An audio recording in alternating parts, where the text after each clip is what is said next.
diesen tollen und spannenden Bildern aus The Bus begrüße ich euch zum zweiten Death Diary wieder mit Jill zusammen. Hi Jill.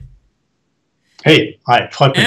Jill, im letzten Mal haben wir erstmal einen groben Überblick gegeben und das Format so ein bisschen vorgestellt. Heute würde ich sagen, starten wir erstmal mit ein paar Fragen direkt aus der Community, die vor allem aufgekommen sind. Da wird zuerst immer gefragt, Lenkrad. Wir haben hier einen Bus-Simulator. Kann ich den mit Tastatur fahren? Kann ich den mit Lenkrad fahren? Magst du uns ein bisschen was dazu sagen? Ja, das ist eine berechtigte Frage auf jeden Fall. Ich beantworte das erstmal pauschal für alle die bereits unsere anderen Spiele haben, und zwar den Fernbus-Simulator und den Tourist Bus-Simulator. Alle Lenkräder, die mit diesen beiden Spielen funktionieren, werden auch mit The Bus funktionieren. Weil wir haben eine Projektbasis, von der leiten wir diese Spiele ab. Ja? Also das ist quasi das mal in a nutshell. Aber jetzt mal, um spezieller zu sagen, zum Beispiel das Logitech G29 wird funktionieren. Aber auch Lenkräder von Fanatec. Wir haben das bereits seit einigen Monaten nachgeholt bei dem Fernbus-Simulator und beim Tourist Bus-Simulator, dass wir jetzt auch Fanatec-Lenkräder zulassen können, dass sie einwandfrei funktionieren. War ein bisschen problematisch. Fanatec war so freundlich und hat uns da sehr geholfen und da sind wir auch sehr dankbar. Und Trustmaster und viele mehr. Müsste auch funktionieren. Also ihr könnt das quasi alle, die bereits unsere Spiele haben, Fernbus-Simulator und Tourist Bus-Simulator, und dort funktioniert dann zum Beispiel auch ihr Trustmaster, das wird dann auch in The Bus funktionieren. Genau. Und natürlich arbeiten wir auch unter Hochdruck dran, diese Basis zu erweitern. Sprich, wenn ihr Lenkräder habt, die nicht unterstützt wird, gern später dann eine E-Mail an support@aerosoft.com, da fliegen wir Listen, wo wir dann gucken, welche Lenkräder sind am verbreitesten, und in dieser Priorität werden die natürlich auch nach und nach hinzugefügt. Das ist außer Frage, denke ich. Aber lass uns direkt mit der nächsten Frage gehen. Jill, ich habe The Bus öfters gesehen. Das ist schon ein paar Jahre her. Und ihr habt da immer von einem Depot geredet. Wir haben beim letzten Mal gar nicht von Depot geredet. Ist das Depot verschwunden? Was ist mit dem Depot los? Depot in Anführungszeichen, eigentlich der Betriebshof, um genau zu sein, das richtige Wort zu benutzen.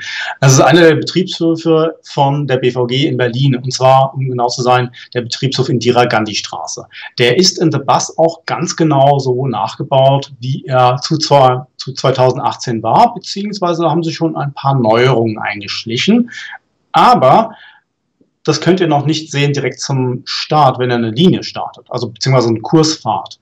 Normalerweise wird ja ein Fahrzeug am Anfang des Tages im Betriebshof korrekt eingesetzt, und von dort fährt es erst zu seiner entsprechenden Starthaltestelle, welche das dann auch immer ist. Und am Ende des Tages fährt es natürlich auch wieder zurück zum Betriebshof und wird dort ausgesetzt. Das wird zum Launch des Early Access so noch nicht direkt bei einer Kursfahrt möglich sein, aber ihr könnt trotzdem dorthin fahren. Einfach auf der Karte gucken, wo ist denn der Betriebshof? Und der wird sehr weit im Osten sein. Und dort könnt ihr einfach schon mal hinfahren und euch das direkt angucken. Also so ein bisschen hinter die Kulissen gucken und schon mal Teile von der Linie 200 abfahren, also bis hin zur Michelangelo-Straße, und dann den Rest der Straße abfahren, bis ihr dann beim Betriebshof in der Indira-Gandhi-Straße seid. Und dann könnt ihr schon mal gucken, welche Halle denn da für was zuständig sein wird. Und da gibt es auch noch ein anderes Gebäude, was da steht, auf was die Leute ganz heiß sind. Aber da würde ich sagen, da gibt es mehr Informationen in einem der folgenden Death Diaries mit dem Depot, Bus, Betriebsbahnhof. Ist noch viel geplant und da werdet ihr einiges noch erfahren. Lass uns direkt weitergehen zur nächsten Frage. Hey, Sebastian sieht ganz gut aus, Jill. Aber ich habe hier nur einen ganz normalen Rechner. Kann ich das da drauf laufen lassen? Wie sieht es aus mit den Systemvoraussetzungen? Ja, das ist eine berechtigte Frage. Muss ich aufrüsten für The Bus oder muss ich nicht aufrüsten sozusagen? Brauche ich einen neuen PC oder läuft auf meinem Laptop oder Notebook oder dergleichen? Die Frage, so viel ich weiß, werden unsere lieben Kolleginnen und Kollegen von Marketing demnächst auf Facebook und natürlich dann auch auf der Steam Store Page beantworten. Dort werdet ihr dann die empfohlenen Systemanforderungen finden und die so interessanten Mindestanforderungen. Was ist das absolute Minimum, auf dem wir empfehlen, quasi das Spiel The Bus, den Simulator, zu starten und zu spielen? Genau. Ja. Dafür ein bisschen Geduld noch. Ich glaube, so fern ist es nicht mehr. Somit zur nächsten. Ich glaube, die wirklich meistgefragte Frage, zumindest auf YouTube, die ich gesehen habe. Ihr macht hier einen richtig coolen Bus-Simulator. kann ich den nur auf meinem PC spielen oder kommt da auch eine Konsolenversion? Ich habe, glaube ich, 70 Kommentare beantwortet mit derselben Antwort. Im Moment liegt der Fokus erstmal auf einer PC-Version. Aber ich würde sagen, hier ist keine Tür geschlossen. Wo eine Tür definitiv für die Zukunft offen steht, aber wir wollen gerne erstmal eine stabile Plattform auf dem PC schaffen, Sebass rund machen und dann gucken wir weiter. Ich muss dazu sagen, wir haben es von vornherein auch schon in die Feature-Liste aufgenommen gehabt, und zwar voller Controller-Support. Das ist leider mittlerweile schon in Phase 2 gerückt, weil wir ein bisschen umpriorisieren mussten. Mich ärgert das total, weil ich hätte gern direkt zum Launch vollen Controller-Support gehabt. Ja, aber wir haben uns für gewisse andere Dinge entschieden, die wichtiger sind, wie zum Beispiel Fokus nochmal auf Überarbeitung des Busses, des Fahrzeugs an sich, wie es sich verhält, Drucksysteme und dergleichen, ladida. Und deswegen ist es leider bis in Phase 2 nachgerückt. Aber anhand der Menüs, und das war nämlich das Allerschwierigste, die Menüs so zu entwerfen, dass sogar die Ingame-Editoren für das Erstellen von Linien, Routen, Fahrplänen und so weiter, alles mit Controller funktioniert. Wir haben uns über einen Monat den Kopf zermartert. Wie kriegen wir das hin, dass das auch mit dem Controller funktioniert? Und wir sind soweit, dass das vom Layout funktionieren würde. Wir müssen es dazu dann auch noch mappen auf den Controller, dass es auch einwandfrei funktioniert. Das heißt, das ist der wichtigste Schritt, beziehungsweise das ist auch die Krux am Tourist Bus Simulator und am Fernbus Simulator, dass die Menüs nicht auf Controller ausgelegt waren. Und diesen Grundstein, den haben wir jetzt endlich gelegt. Das heißt, das ist quasi die Vorbereitung für mögliche Portierungen in eventueller Zukunft. Genau. Um das mal so grob auszudrücken. Ich würde sagen, da auch weiterhin gespannt bleiben. Erwartet bitte nichts in den nächsten Wochen, Monaten, Tagen. Aber wir gucken uns den Markt definitiv an und sobald es zulässt, werden wir da auch tiefere Schritte oder weitere Schritte gehen. Ich würde sagen, wir machen noch eine letzte Frage, die ziemlich häufig gestellt wurde. Und zwar, ich habe ja letztes Mal so ein bisschen Videomaterial geschnitten. Und da haben mehrere Leute mich darauf hingewiesen, ich sehe gar keine KI-Busse. Sind die KI-Busse nicht vorhanden? Fahre ich alleine in der Stadt? In so einer Stadt wie Berlin? Gibt es denn da gar keinen KI-Bus? Jill, wo sind die KI-Busse hin? Die sind alle unsichtbar. Das ist ganz spezielle Lackierung. Die sind alle aus Glas. Das ist ja kein Quatsch. Natürlich Blödsinn. Ich habe etwas ganz Cooles gesehen, was unser Senior Programmer mir gezeigt hat. Über Teams. Ja. Einfach seinen Monitor geshared. Und in der Testmap von uns ist er mitgefahren. In einem KI-Bus. Als Spieler. Mitgefahren, hat zugeguckt. Wie der abbiegt, wie der an den Ampeln hält, wie der losfährt. Ja, und seinen Wegpunkt sucht, bis wo er hinfährt. Und das war wirklich schon der Scania Citywide LF 18 Meter, den ihr auch, also der Gelenkbus, den ihr auch alle dann in The Bus im Early Access spielen könnt. Und ist sogar während der Fahrt durch das Fahrzeug durchgelaufen. Stand dann so mitten in dem Gelenk, ja, also im Faltenbalg, ja, und hat zugeguckt, wie sich das Ding bewegt, in der Kurvenfahrt, beim Anhalten, wie das nochmal nachwirkt und so weiter. Mega, mega, richtig cool. Also ich kann es nicht garantieren, dass wir das zum Early Access schaffen, aber auf jeden Fall in Phase 1 werden KI-Busse nachgerückt. Auf jeden Fall. Also machen wir da auch einen digitalen Haken hinter, würde ich sagen. Da wird was passieren, vielleicht schon zum Start des Early Access, spätestens aber in einem ersten großen Update der Phase 1 werdet ihr da mehr erhalten. Ja, bevor wir jetzt gleich mal in-game springen diesmal und uns ein bisschen was angucken, würde ich noch sagen, ey, The Bus Pulli. Oh. Ganz was Frisches, frisch aus der Druckerei. So frisch, dass es nicht mal zu dir gekommen ist. Per Post. Warum hast du den und nicht ich? Aber davon könnt ihr definitiv auch als Zuschauer derzeit welche gewinnen. Dafür einfach mal auf Facebook vorbeischauen. The Bus hat jetzt seine eigene Facebook-Seite. Da ein kleines Like da lassen und einer dieser Pullis könnte schon sehr bald auf dem Weg zu euch sein. Deswegen Gas geben, Likes da lassen und ich würde sagen, wir gucken uns noch ein paar Ingame-Szenen erst an und dann springen wir auch direkt in-game und Jill zeigt uns ein bisschen was von The Bus.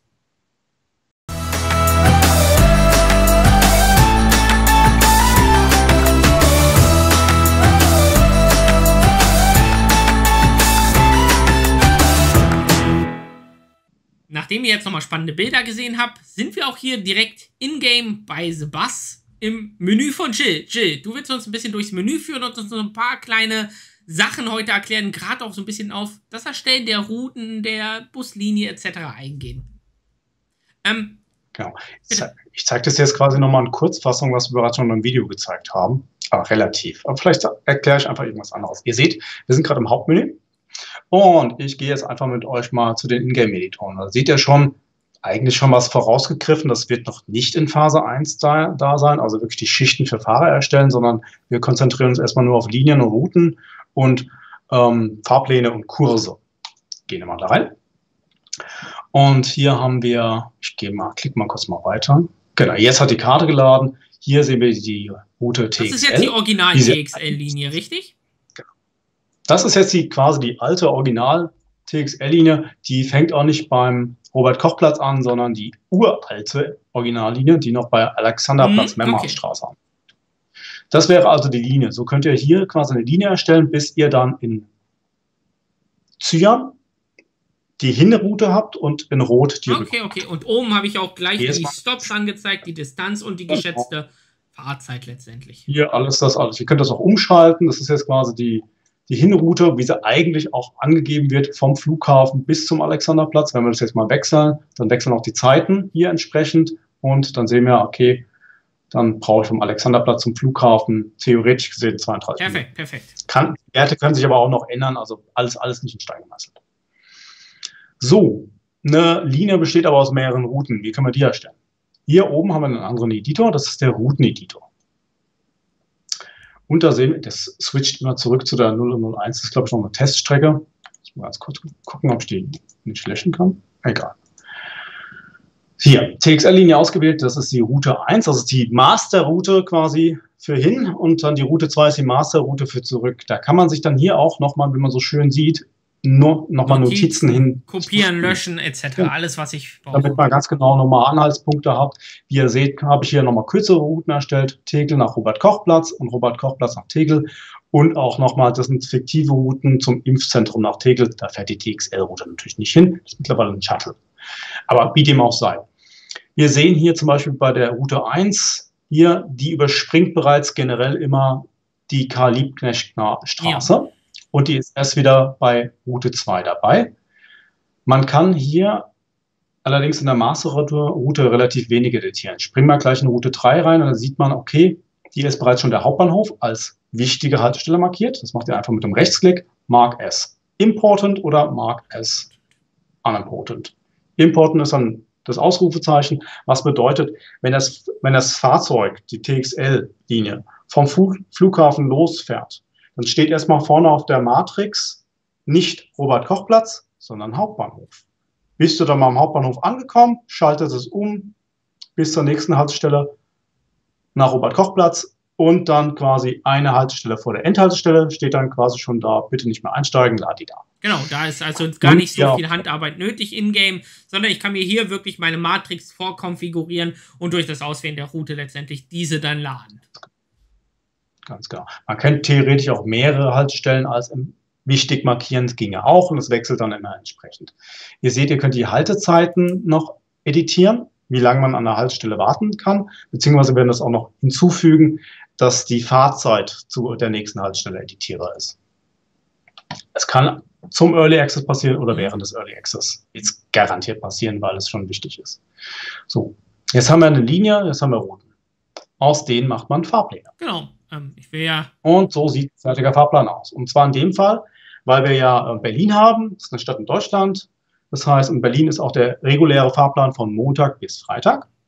Dann gibt es einen Samstagsfahrplan und dann der dritte ist Sonn- und Feiertags. Weil sonntags ist bei uns in Deutschland der wöchentliche Feiertag. Das hängt alles ab von der Karte, die ihr auswählt. Das heißt, wenn ihr dann später zum Beispiel eine Karte erstellt für in Israel, da ist der wöchentliche Feiertag, wenn ich mich ganz recht erinnere, der Freitag. Genau. Und dergleichen. Oder ihr wählt eine Stadt in Deutschland aus und da gibt es halt einen Fahrplan von Montag bis Dienstag. Mittwoch hat einen eigenen Fahrplan und dann wieder von, keine Ahnung, Donnerstag bis Samstag, was auch immer, wie auch immer. Das wäre dann quasi immer in der Karte, in der Mod-Karte oder in der DLC-Karte enthalten. Da sprichst du schon einiges an. Ja, auf jeden Fall. Und kann man das mal durchskippen, dann seht ihr hier den Samstagsfahrplan und den Sonn- und Feiertagsfahrplan. Und das sieht natürlich jetzt ein bisschen merkwürdig aus. Hier seht ihr nur die Intervalle quasi. Wenn wir jetzt mal reinklicken, das habe ich eben gerade schon gemacht, das ist jetzt Sonn- und Feiertags, dann seht ihr, ja, das ist Route oder 1. Route 01, genau, unten sehe ich die 02. Näher reinzoomen, dann sehen wir sogar, die fährt hier von dieser Uhrzeit bis zu dieser Uhrzeit. Und dann ab einem bestimmten Zeitpunkt erhöht sich der Intervall, beziehungsweise wird der Intervall kleiner. Das heißt, wir haben mehrere Linien gleichzeitig hintereinander gestapelt. Wichtig ist, glaube ich, nochmal zu sagen, Jill, auf jeden Fall, das muss ich alles nicht machen. Das ist alles rein optional, da Änderungen vorzunehmen. Im Prinzip kann ich erstmal fahren, wie ich möchte. Weil viele wird sicher dieses UI komplett erschlagen und ich will damit gar nichts zu tun haben. Das ist keine Pflicht, hier eine eigene Route, einen eigenen Timetable oder sonstiges zu erstellen. Ich kann die editieren, wenn ich möchte. Ich bin aber absolut nicht gezwungen dazu. Man wird die später auch wieder auf die Standardwerte zurücksetzen können. Ja, wir bauen das noch um. Das ist alles, was ihr hier jetzt seht. Das ist eigentlich schon Modding. Das müsst ihr nicht machen. Ihr seid überhaupt nicht dazu gezwungen, das zu verstehen, daran Spaß zu haben oder dergleichen. Wobei, lustigerweise, wir hatten gleich Leute bei uns in der Community, die, als sie das gesehen haben, gesagt haben, oh ja, das mache ich den ganzen Tag. Also das ist Geschmackssache, je nachdem, was ihr machen wollt. Wenn ihr nur organisieren wollt, dann könnt ihr das gerne den ganzen Tag machen. Wollt ihr nur fahren, könnt ihr gerne das den ganzen Tag machen. Macht euch beides Spaß, bitteschön. So, jetzt haben wir das soweit, so wird das theoretisch aussehen, wenn es fertig ist. Und daraus muss man natürlich noch Kurse machen für die Fahrzeuge. Und das findet sich natürlich dann auch hier. Und da sehen wir einen kompletten Kurs für die TXL-Linie. Einmal von Montag bis Freitag und einmal von Samstag für den Samstag und dann wieder Sonn- und Feiertag. Da können wir jetzt neue erstellen oder in vorhandene reinklicken, wie zum Beispiel hier. Und dann sehen wir hier immer die Not Transfer Times oder gesehen auch Hinweise. Attention, Vorsicht bedeutet eigentlich, hier ist nicht genügend Zeit gegeben und dann klicke ich mir die einfach nur hier rein und raus. Ja, so sieht das aus, wenn das fertig ist. Soll ich noch mal kurz zeigen, wie man es Ich würde sagen, erstellt? lass uns doch eine ganz, ganz kleine Route mal erstellen. Oder Tour. Ups, jetzt bin ich wieder ganz raus. Das war mein Fehler. Und ich würde sagen, die können wir dann auch noch ganz kurz mal in-game anwählen und zu zeigen, wie fahre ich denn eigentlich eine Route, beziehungsweise wie wähle ich meine Sachen aus. Die gute 999. Genau, das ist die gute 999, die absolut fiktive Route. Und haben da unsere Karte. Wichtig dazu, wie gesagt, ja, Vorabversion, wir sind da noch dran, das ist hier noch alles in Arbeit. Die Sachen werden euch im Early Access nicht mehr erwarten. Da sehe ich auch schon verschiedene Markierungen auf, weiter links hatte ich, glaube ich, gerade eine Baustelle sogar gesehen, etc. Ja, das ist hier das zum Test. Hier ist eine Radarfalle und dergleichen. Das kann man dann auch noch alles berücksichtigen. Das sind aber Dinge, die wir momentan fest platzieren, die aber auch zufällig sind. Die steht mal da, dann wieder nicht. Und ich fange jetzt einfach mal an. Einfach Reihe, einfach anklicken. Möglichst natürlich auf der eigenen Fahrtseite, jetzt nicht unbedingt springen. Ich würde sagen, das reicht schon als Route. Wir fahren einmal vom Alexanderplatz schön zum Brandenburger Tor. Genau. Jetzt drehe ich das ganz kurz mal um für die Rückroute. Oh, da habe ich mich vorhin versprochen gehabt. Hier sieht man, dass die Rückroute eigentlich Zyan ist. Aber bitte verzeiht mir, wenn ich mich auch mal verplappere. Und das lassen wir jetzt erstmal. Das wäre die Linie, die wir jetzt erstellt haben. Dann wechseln wir jetzt mal rüber in den Routeneditor, wechseln unsere neue fiktive Linie aus. Da hatte ich schon eben gerade beim Testen eine Route erstellt, aber wir können jetzt nochmal eine Kopie erstellen, und zwar von der Rückroute. Copy. Und könnt ihr hier auch bei Edit Node einfach editieren. Test 2. Und 0 und 01 und 02 sind ja unsere Master-Routen. Die alles beinhalten, richtig. Und genau. Die anderen Routen, die lohnen sich eigentlich zu editieren. Einfach anklicken, wenn ihr sagen wollt, nee, die will ich nicht mehr anfahren. Deswegen, wie heute fahren wir unter den Linden und die Staatsoper würde ich sagen, definitiv nicht an, da ist nichts los. Auch nicht, gut. Alles klar, kommt sie weg. Und einfach einen Rechtsklick, öffnet nochmal das Pop-up-Menü und dann können wir sagen, Mark as important oder Mark as unimportant und können hier auch mal die Wartezeiten ändern. Ich mache das jetzt mal ein bisschen offensichtlich, sehr lange. Und dann seht ihr auch, dass sich die Werte geändert haben. Genau. Ja. Das Ganze nochmal rückgängig. Wir hatten einen Wert von 14 und jetzt ist er auf 9. So. Mit den kurzen Routen würde ich jetzt auch mal mit euch einen Fahrplan erstellen. Na, hat er sich auch vorhin nicht schon gespeichert. Habe ich eigentlich gelöscht gehabt, aber wir können das jetzt mal mit den Rückrouten machen. Das Genau, ist auch dann ganz haben wir gut zu ein bisschen was vorbereitet. Einfach näher ranzoomen. Ja. Und ein bisschen zickig manchmal das Programm. Wir können jetzt hier unsere Routen wirklich auswählen, verschieben, so wie ich sie brauche und möchte. Erkennt auch, genau. Es erkennt auch gleich, was eine Rückroute war. Deswegen haben wir hier nicht 1 und 3, sondern nur noch 2 und 4, weil das die Rückrouten waren. Klicke hier einmal rein, kann jetzt sagen nochmal, okay, jetzt hätte ich gerne die Route 4 da drin und wechsle wieder auf den Selektiermodus und könnte jetzt zum Beispiel sagen, ich hätte gerne diese Route 1 in einem Intervall von alle 20 Minuten bis um x Uhr, keine Ahnung, bis um 6 Uhr und dann nehme ich mir die 4 und sage auch, die hätte ich gerne im Intervall von 20 Minuten. Sprich, ihr müsst auch wirklich nicht jede einzeln per Hand setzen, sondern könnt euch hier Regeln festlegen, wie es auch in der echten Betriebsplanung, Fahrplanplanung funktioniert. Dass bis 6 Uhr die Busse vielleicht noch ein bisschen in kleineren Intervall fahren. Danach wird der Intervall stärker zusammengedrückt und. Hier ist wirklich jede Freiheit gegeben und möglichst auch Komfort. Da sind wir auch gespannt auf euer Feedback, denke ich. Was gibt es noch Komfortfunktionen, die fehlen? Das ist was sich, glaube ich, auch über den Early Access insgesamt noch sehr entwickeln wird und einfach auch mit eurem Feedback zusammen sich noch stärker integrieren wird und verbessern wird. Was ich jetzt noch abschließend machen müsste, wäre aus diesen Fahrplan, den ich hier jetzt habe, natürlich auch noch Kurse erstellen. Weil sonst können wir das nicht gleich testen. Und dann seht ihr schon, da ist unsere fiktive Linie 999. Wir machen jetzt einfach Montag bis Freitag. Jetzt haben wir wieder den Fahrplan, den wir eben gerade gesehen haben. Und dann klicke ich einfach jetzt diese Linien an. Ich fange mit der an.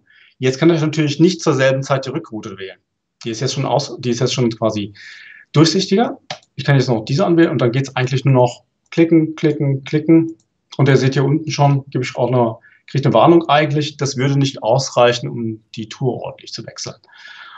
Das können wir jetzt machen, bis wir 24 Stunden gefüllt haben, beziehungsweise was eigentlich so human wäre für einen Busbetrieb. Aber das genau zum Fahren. Schreiben wir euch nicht vor, das könnt ihr entscheiden. So, wir könnten mal sagen, das reicht jetzt erstmal zum Testen. Ich denke auch.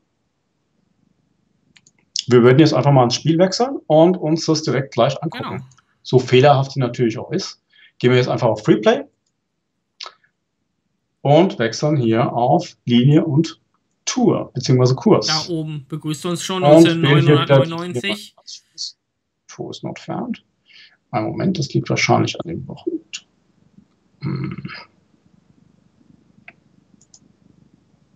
Wir haben die Starthaltestelle noch auswählen. Genau, ja, fangen wir mal um 6 Uhr, war eigentlich ganz. Ja, die ist eine relativ kurze. Wir fangen mal um 4 Uhr in der Früh an, oder? Um 4:40 Uhr im August. Wir fahren die 999 den ganzen Tag hin und her. Hier könnt ihr dann noch das Wetter, später andere Busse etc. auswählen. Wirklich nach eurem Belieben das Ganze konfigurieren. Und ich würde sagen, bevor du jetzt auf Start gehst, das sehen die Leute diesmal noch nicht, sondern wir wollten heute das Menü zeigen und in-game, wie das Ganze aussieht, mit auch ein paar Neuerungen zu den letzten Bildern, die ihr gesehen habt, denn unter anderem wurde ja an der Matrix nochmal extrem gearbeitet, die nochmal angepasst und. Können wir euch gern beim nächsten Mal zeigen, sodass es noch weiterhin spannend bleibt. Jill, ich würde mich bei dir bedanken für heute wieder. Danke für das Erstellen der Route, das einmal durchführen durchs Menü, für die Antworten auf die Fragen. Lasst uns auf jeden Fall auch wieder fürs nächste Mal Fragen da. Was wollt ihr wissen? Was wollt ihr aber auch sehen von The Bus? Was interessiert euch derzeit? Was sind die Punkte, die euch vorm Early Access interessieren? Und. Ich bedanke mich bei dir und würde sagen, auch danke fürs Zuschauen. Ja, gleichfalls. Ich bedanke mich bei dir und auch bei euch allen für Zuschauen. Es macht mir wirklich sehr viel Spaß, zusammen mit Fabian euch The Bus zu zeigen. Noch vor dem Early Access, aber dann auch später während des Early Access, bis wir dann endlich im vollen Release sind. Genau, Road to Release. Denkt an die Sweatshirts auf Facebook, ein kleines Like da lassen. Der Link ist auch unten in der Videobeschreibung drin. Und ich sage danke und bis demnächst. Ciao. Ciao.